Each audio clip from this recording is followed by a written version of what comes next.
Trust in politicians, I would say it's at an all-time low. In the US, I think we're close to 2/3 of Americans saying that they believe most politicians are corrupt. It's not universal. So, for instance, in most of the Nordic countries, we have seen high, stable, even rising levels of trust. So even if it's not universal, I think it is clear in many big countries, and I think that is sort of a clear problem for the world as a whole. The question of why trust is falling remains one of the perennial puzzles for political scientists.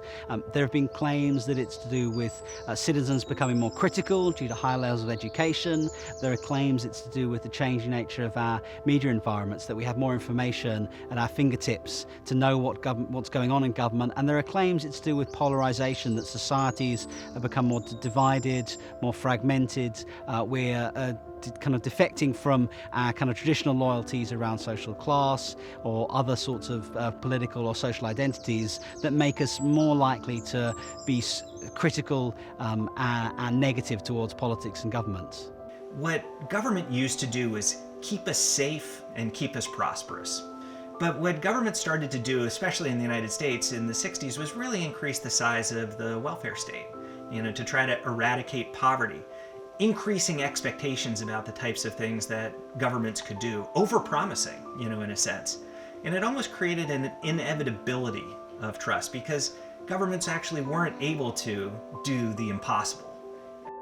Given the way in which information is now so diverse and so complex and thrown at you from a range of different sources, given the way in which political elites tend to manipulate information and your understanding, and given the way in which people perhaps share information amongst themselves through social media, the judgment about what is trustworthy and who is trustworthy, I think, has become considerably more complicated. We just had regional elections in France, and we've reached an all-time peak of abstention. 68% of the population didn't vote.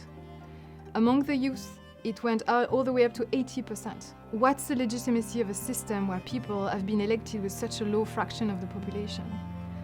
President Macron in France, I think, was elected with, 18% of the French population. Who does he really represent? Who can he claim to represent? I think it's a crisis of representation, a crisis of legitimacy, and deep down, a crisis of democracy.